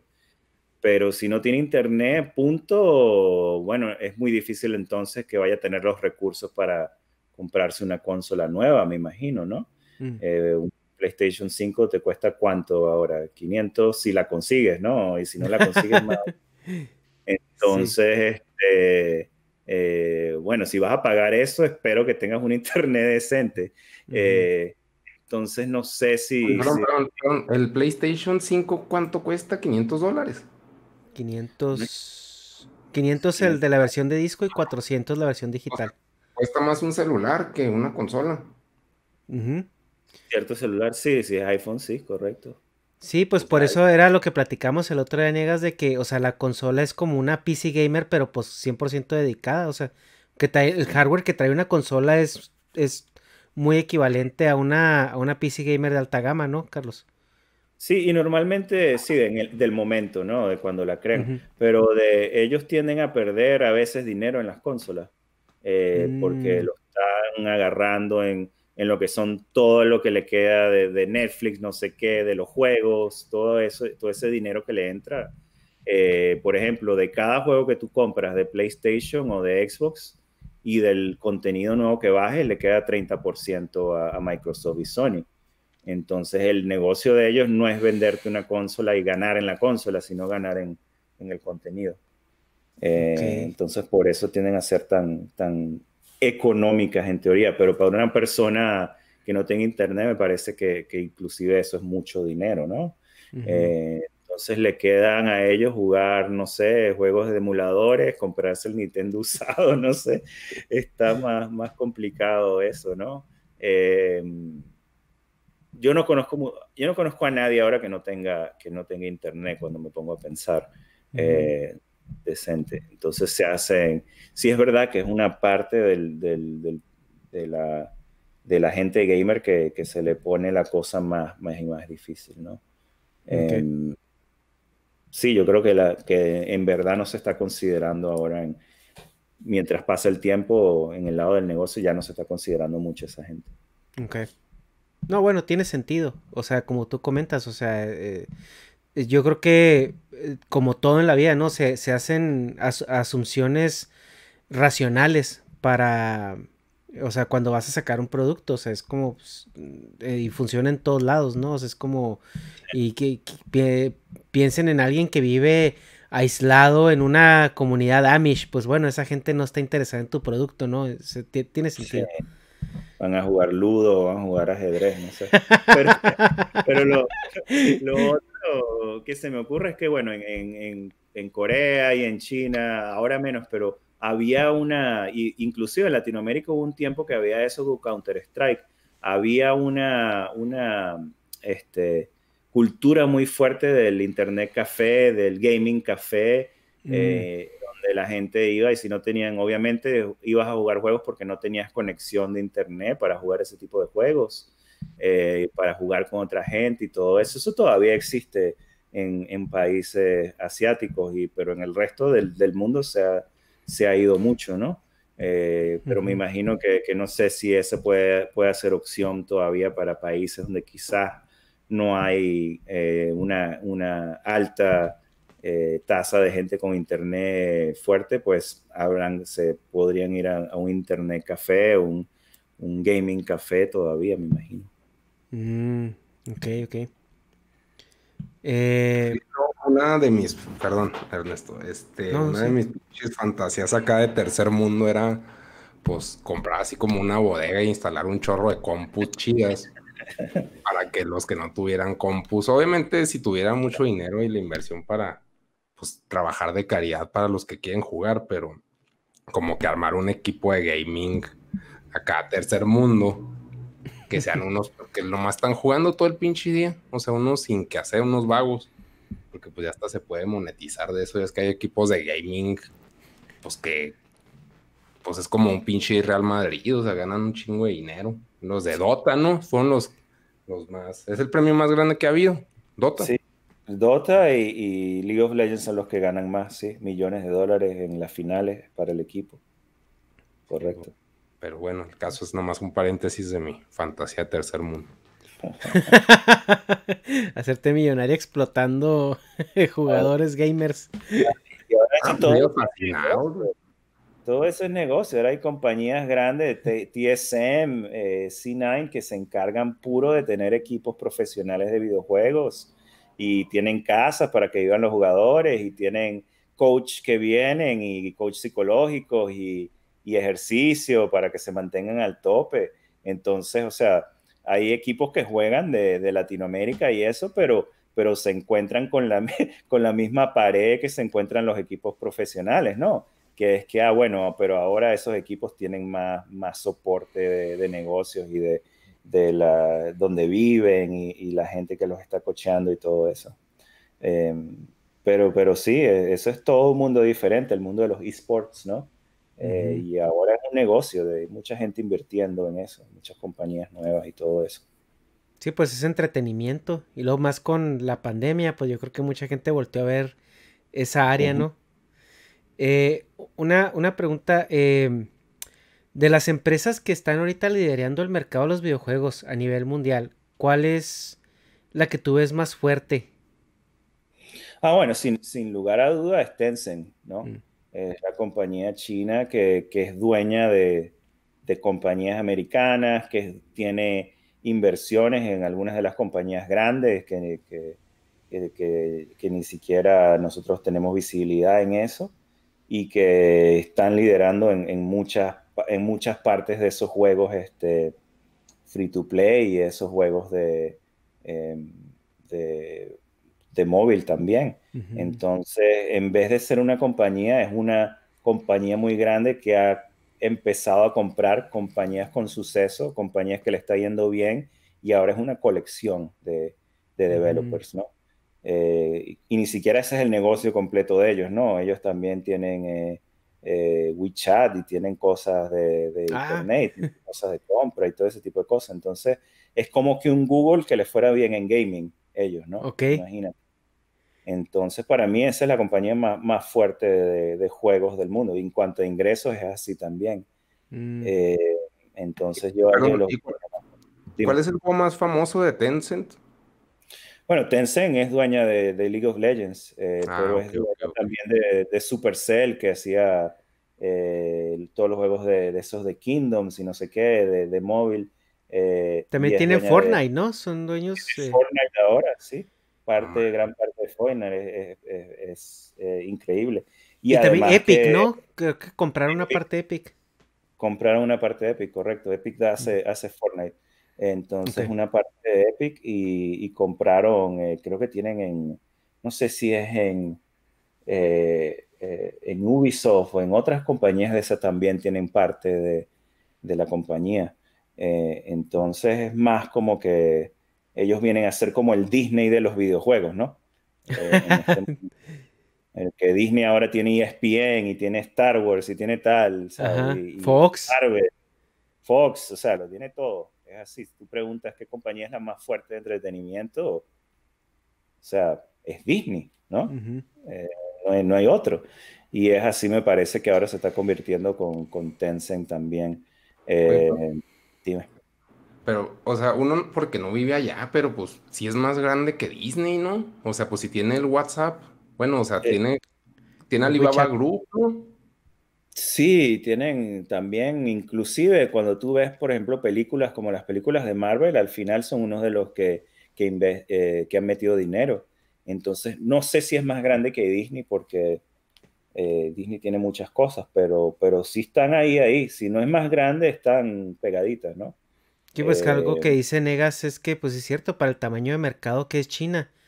O sea, si es una sí, empresa que domina ese mercado, pues estás hablando de que tiene dos, tres veces más el mercado de Estados Unidos. claro. Aparte, pues no Aunque ellos, más productos, o sea, o sea, no nomás es entretenimiento, también Ujú. es comunicaciones, o sea, es sí, sí. ventas, no sé. Y en China tienen más ventajas porque es mucho más difícil competir, ¿no? Ellos Ajá. obviamente tienen un buen acuerdo con el gobierno y eso, pero es difícil. O sea, para sacar un juego en la China es complicadísimo, a menos que lo esté sacando Tencent o lo esté sacando alguna compañía local. Hay Ujú. que prácticamente hacer algún tipo de compromiso con alguna compañía allá, porque compañías externas no pueden venir y simplemente sacar un juego, no es permitido, tienen que Mm. tener un publicador local. Entonces está esa parte. Pero sí, China lo que tiene obviamente es que la gente tiene todavía, aunque es una gran cantidad de gente, mucha gente con ingresos bajos. Entonces, yo he visto juegos que están publicados en la China y todavía sacan más dinero de Europa y Estados Unidos, aunque tengan más jugadores Mm. en China, por la cantidad de dinero que gasta, sobre todo el americano gasta, el Ujú. estadounidense gasta mucho dinero en videojuegos, ¿no? Más que cualquier otro lugar. Ujú. Oye, y bueno, para la gente que nos escucha, que son muchos adolescentes y traen la espinita de que, yo quiero dedicarme a los videojuegos. Ujú. Y ahorita que tú mencionas, pues la gama de personas que ya trabajan en una producción de videojuegos, que no es nada más los que están ahí programando unos y ceros. Sí. eh, ¿Qué, para una persona que viene de Latinoamérica, como tú, cuál es la Ujú. forma más fácil o sea, más accesible más bien para meterse a esa industria? Sí. Bueno, hay varias cosas. Uno, que ahora todo se puede aprender en Internet. Entonces, hay muchos artistas que nosotros o que cuando yo trabajaba en radio, que trajimos de diferentes lugares del mundo porque eran buenos, aunque no tuvieran un diploma de tal universidad o de otra universidad, simplemente tenían años y años practicando su arte y fueron contratados por compañías para hacer comisiones y ese tipo de cosas. Entonces, lo que yo les recomiendo es que por lo que sean apasionados, ya sea por el concepto, o que son animadores o lo que sea, que simplemente aprendan eso, estudien eso. Hay muchos tutoriales, hay muchas maneras de conseguir el software, digamos. Pero bueno, hay muchos tutoriales, muchas maneras de que ustedes puedan aprender eso y dedíquense mucho a eso y ahí van a empezar a ver oportunidades. Ahorita, por ejemplo, si yo iba a buscar un artista nuevo para contratar, pues iba a una plataforma de arte como DeviantArt y veía los portfolios de la gente. Entonces, si una persona tiene la capacidad de llegar a ese nivel, simplemente por práctica y porque le da duro, van a tener oportunidad de trabajar con esas compañías. Hagan mucho fan art si van por el lado de arte. Si van por otro lado, también se pueden aprender cosas de producción o cosas de diseño y diseñen juegos, hagan sus propios jueguitos, ya sea de papel o lo que sea, y júntense con unos amigos y empiecen a hacer juegos, simplemente. La mejor forma de aprender es ponerse a hacer las cosas y hoy en día las herramientas se pueden sacar de internet. Claro, ayuda a ir a una universidad, ayuda a ir a un colegio, más que todo por las conexiones que se van a hacer. Pero en verdad que hoy en día lo que se busca, sobre todo en la parte de lo que se está viendo, es que se vea bien, ¿no? Y que sepa, la persona sepa lo que está haciendo. A mí no me importaba, yo contraté a mucha gente y hacía muchas entrevistas, ahora no, ahora hago menos, pero yo hacía muchas entrevistas y al final del día, si estaba viendo un artista, lo primero que veía era el portfolio, ¿no? O sea, las cosas que había creado hasta ese momento. Y lo segundo es que si es una persona con la que se puede trabajar, entonces no sea mala gente, más nada. O sea, si tú eres una persona amigable, que estás emocionado por lo que estás haciendo y te llevas bien con la gente, eso te va a ayudar muchísimo. Pero eso es lo que digo, escojan alguna disciplina y pónganse de una vez a hacer cosas en ella, de repente se consiguen otros amigos en línea. Hay mucha gente que hace juegos remotamente en línea y hacen equipos de hacer juegos indie que están en diferentes lugares, en diferentes países. Y aunque el juego falle, pues te llevas la experiencia de hacer el juego y es algo que puedes poner en tu portfolio como un juego completado. Entonces, más que todo, que busquen esas maneras de aprender en línea, de buscar lugares donde se juntan gentes de comunidades que quieren crear juegos y se pongan a hacer juegos y ya para adelante. Ok. Y el momento, o sea, ¿cuál es el Perdón. sueño? ¿Sí? Ah, ¿Qué pasó? es que muteó la, el micrófono, perdón. Tú estudiaste en Parsons. Sí, diseño y tecnología en Parsons en Nueva York, sí. La maestría, hice una maestría en artes ahí. ¿Y en qué lugar, en qué escuela agarraste, se puede decir, los mejores contactos? O sea, los Ahí, que más te... Ahí. ahí en Parsons en Nueva York. Y ellos creo que tienen, y en NYU también tienen un programa de gaming, que es la Universidad de Nueva York. También hay un programa muy bueno de gaming ahí. Y en Los Ángeles hay alguno que otro también. Ahorita en casi todas partes de juegos hay programas de gaming. Pero ahí conocí a gente que estaba metida ya, no solamente en videojuegos, pero en el ámbito profesional, etcétera, ¿no? Sí, cuando hice mi undergrad, o sea, mi grado normal fue en la Universidad del Estado de Nueva York, donde lo terminé. Comencé en la Universidad de Florida, pero terminé allá y de ahí no saqué nada de contactos. ¿Pero eso era Eh, por actitud tuya o era por, o sea, como que todavía estabas muy clavado en aprender o yo era estaba, porque muy- no había estaba más, tantos contactos? sí, estaba más clavado en aprender y tampoco era una universidad así súper fuerte conocida, era la universidad pública, entonces había menos gente así que estaba ya de esa manera profesional y los trabajos que hubiera podido agarrar no me hubieran gustado, honestamente. No. Entonces fue ahí, pero de ahí en adelante todos los trabajos que he conseguido, o sea, cuando me he cambiado de trabajo y eso, es simplemente ya ir en línea, buscar y mostrar las cosas que he hecho, mis créditos, todo eso. Y de ahí sin conocer a la gente, ya puedes conseguir. Pero de verdad que esa interacción también otras, yo conocí gente en GDC, que es una conferencia de gamers, el Game Developer Conference, que se hacía en San Francisco todos los años. Obviamente este año se saltó, que era en marzo, y ahí van todos los estudios, hacen muchos paneles de cómo se hicieron ciertos juegos, hablan de qué falló en los juegos y todo eso. Es también una buena, ese tipo de conferencias también son buenas para conocer a gente, hacer preguntas, quedarte y hacerle preguntas a los profesionales y todo eso que están exponiendo ahí. También te pueden ayudar a por lo menos saber qué cosas se están buscando. Y mucha de la gente que comienza en videojuegos a veces comienza en la parte de QA o en la parte de testing, ¿no? De probar cosas, porque para eso no se necesita tanta educación. Si de repente no son artistas, inclusive yo conozco artistas que estaban trabajando en radio que comenzaron en la parte de QA, de probar cosas, ¿no? Perdón, ¿qué es QA? QA es Quality Assurance, la Ah, calidad. ok. Son como los que están probando el juego para asegurarse de que funcione todo bien y que no haya bugs y eso. No Ok. arreglan nada, pero están haciendo reportes no, están haciendo reportes, ¿no? Estas son todas las cosas que hay que arreglar, la Sí. ponen ahí, luego vienen los developers y las arreglan. Esa es como una posición de entrada para mucha gente, Ujú. ¿no? Porque lo que estás buscando es alguien que sea organizado, que sea confiable, y hay mucha gente que esa es la primera posición. Y yo conozco gente que empezó así, estaba en mi equipo, y estando en mi equipo aprendieron a animar, aprendieron a hacer efectos visuales, y obviamente tienen ahí las personas que ya lo hacen, ¿no? Y están aprendiendo de ellas. Ujú. Y empezaron a hacer pruebas de eso y eventualmente los contratamos como, dicen, como animadora y una persona como parte de efectos visuales.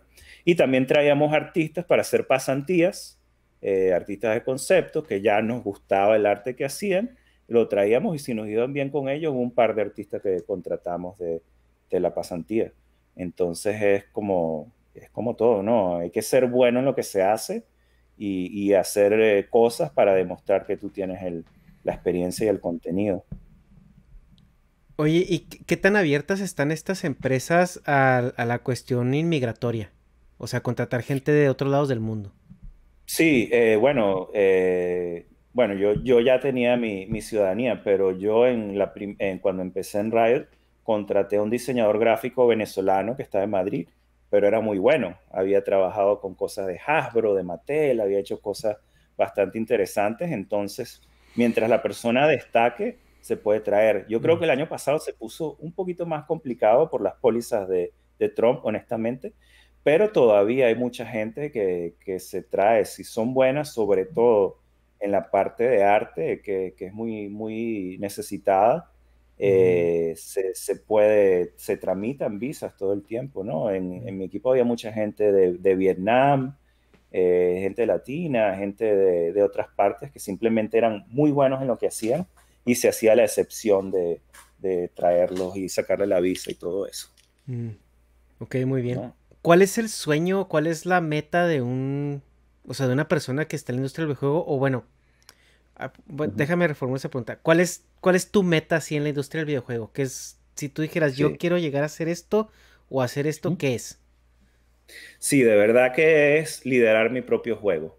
Mm. Entonces, sabes, yo he trabajado en juegos para otras compañías, he trabajado en juegos grandes, he trabajado en juegos que ha visto mucha gente, pero todavía no he creado como que he estado en un estudio donde yo diga, mira, esta es mi idea para el juego. He tenido ideas para cosas dentro de juegos que han salido en vivo, pero de crear un juego desde cero no he estado en esa oportunidad.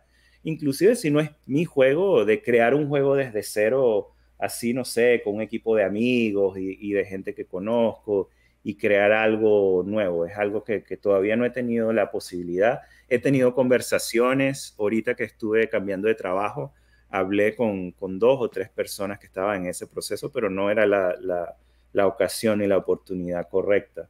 Ujú. Pero sí, me gustaría como que un regreso al cero, digamos, de crear algo desde cero y hacer algo grande, ¿no? Ese es como que el sueño, ya que uno tiene bastante tiempo en las compañías de videojuegos, porque al final, obviamente, tú estás recibiendo un salario, estás recibiendo un ingreso, pero las ganancias de lo que estás creando va mayormente a la Ujú. gente que es dueña de esas compañías, ¿no? Y eso es algo que al principio te parece bien, pero luego de un tiempo como que uno dice, pero bueno, ¿y yo? Ajá. amigos y eso. Y entonces, bueno, hay que tener eso a conciencia, ¿no? De que sí, que si hay una posibilidad de hacer algo, sobre todo cuando uno está más independiente, es más fácil como que tomarse ese riesgo y se lo aconsejo a todos que lo hagan. Y por ejemplo, ahí lo desarrollarías para celular. ¿Crees que sería? Posiblemente es lo más negociable en este momento, es lo más factible. O puede ser algo que sea tipo para Steam, para PC primero y para celular también. Puede ser algo así. Y bueno, sí, una de mis jefas tiene tiempo diciendo que va a comenzar un estudio nuevo, una de mis jefas anteriores, pero no lo ha hecho, pero estoy esperando que me invite. Y de resto, bueno, ahorita acabo de cambiar de trabajo, como dije, estoy en una compañía que se llama Scopely ahora, que es la que hace el juego ese de Marvel de Gacha, ¿no? No me acuerdo cómo es el nombre completo ahora. Y tiene otros juegos, tiene un juego de Star Trek, de celular, hacen solamente juegos de celular. Y yo ahorita estoy trabajando con ellos en la parte más, digamos, más casual en algunos juegos, y me voy a mudar a Barcelona porque acaban de abrir un estudio nuevo en Barcelona y quieren que los ayude a formar ese equipo y a darle mi experiencia y todo eso. Y en lo que se pueda viajar y tenga la visa de España, voy a Barcelona. Por ahora estoy trabajando desde mi casa en la oficina de aquí de Los Ángeles de la compañía.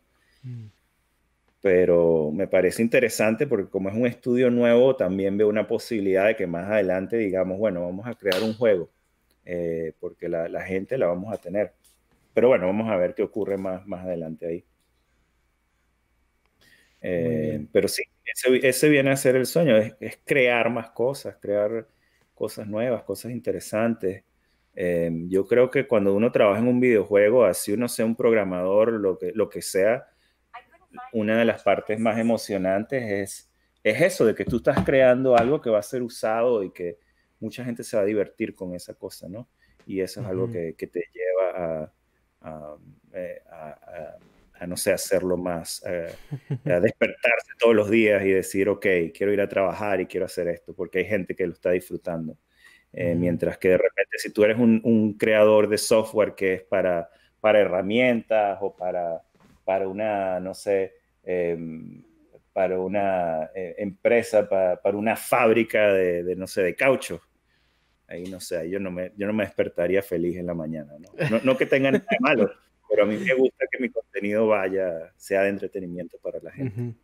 Y es que ahorita que mencionabas eso de los videojuegos, bueno, de toda la plática ha sido eso, pero me refiero a lo de hacer tu propio videojuego. Pues es que yo estuve trabajando un tiempo, pues, para hacer videojuegos de celular. O sea, tengo algunos, pues, juegos ahí, o sea, basicotes, y pues hay unos que sí están enfocados nomás en generar dinero, en otros más en de que, pues vamos a sacarlo, está fácil de hacer, a ver cómo le va. Y ya, pues, ha habido altos y bajos en ese aspecto, pero estamos hablando de equipos de trabajo de 2 personas, o sea, son Claro. turbo indies y a ver qué jala, pero pues como tengo cierta atracción por YouTube, pues cae la gente, ¿no? O sea, y ya si les gusta el juego, pues obviamente lo siguen jugando. Sí, Pero sí. cuando intenté trabajar, bueno, más bien sí trabajé, con pues un estudio local, que es el único que conozco, que se llama Lienzo, y la neta son muy buenos, son creo que de los pocos equipos mexicanos que han logrado sacar juegos no sé si has oído de él, se llama Mulaca. Es un juego de tarahumaras, güey, que es una etnia aquí local de Chihuahua. Entonces, como que trae mucho la venta, el gancho así de que, las tradiciones y México. O sea, como que se fue por ahí, pero el punto es que salió para Nintendo Switch, para Play, para Xbox y para Steam. Wow, sí, está bien. Entonces, pero ahí no trabajé yo en ese, pero ellos son muy reconocidos por eso. Entonces hicimos un juego de celular, pero como que pues fue un fracaso, la verdad, porque, o sea, inferimos que el México, que es el mercado al que estaba enfocado por yo ser un youtuber mexicano, pues iban a tener un celular chido para correrlo, y la base del juego, el motor, estaba en, ¿qué? ¿cómo se llama ese? La base de celular más común en la que se ¿Qué? hacen muchos juegos. ¿Android? Eh, No, no, No. no, ya va. no no sé si sea la palabra correcta, no es. Está Sí, sí. desarrollado en algo. Ah, en Unity. Unity, güey. Entonces era Sí, muy pesado, eran como 300, no, de 100 a 200 megas. Entonces para un juego de celular, hablando del mercado de México que yo pues manejo, es demasiado espacio, entonces pues prefieres tener ahí pues, otras cosas, hasta videos, que un claro. juego. Entonces, pero pues es muy raro. Claro que yo estoy hablando de un mercado muy tercer mundo, pero sí me parece interesante, no sé, pues ahí después hablar, a ver si se pudiera hacer algo, nomás pues conocer más pues, lo que hago yo y ahí sí, si embonamos en algo, pues para hacer algo independiente y tú que estás más enfocado pues en celular, ver para qué mercado podría ser. O sea, que si fuera ganancia, que no nomás fuera de que, ay, hicimos algo y nadie lo jugó nunca. ¿Sí me explico? Suponiendo, ¿eh? No te estoy embarcando en nada, pero No, no, no, no. Yo de interesante ahora verdad que voy a ver tu canal y sí, podemos hablar. Ahora, como te dije, estoy empezando un trabajo nuevo, entonces estoy corto de tiempo por eso. Pero sí, sí se puede dar, ¿por qué no? va, gracias. Bueno, pues Carlos, muchísimas gracias por haber estado aquí. Es un mundo que pues a todos nos apasiona. O sea, yo que desde que estaba muy chiquito, o sea, a mí me tocó jugar Super Nintendo cuando tenía 5 o 6 años y pues es de las mejores experiencias que yo creo que tenemos cualquier millennial es eso, ¿no? Los videojuegos. Y ha sido un placer platicar contigo. De verdad, muchas gracias por tu tiempo. No, muchas gracias por su invitación, de verdad que la pasé bien. Tenía tiempo que no tenía este tipo de conversación y entonces nada, disfruté mucho y bueno, muchas gracias y nada, la gente que sigan adelante, si quieren crear juegos, pues creen juegos y ya, ¿no? Y, y bueno, nada, muchas gracias. Gracias. Negas, muchas gracias por estar aquí. Gracias. Hasta luego.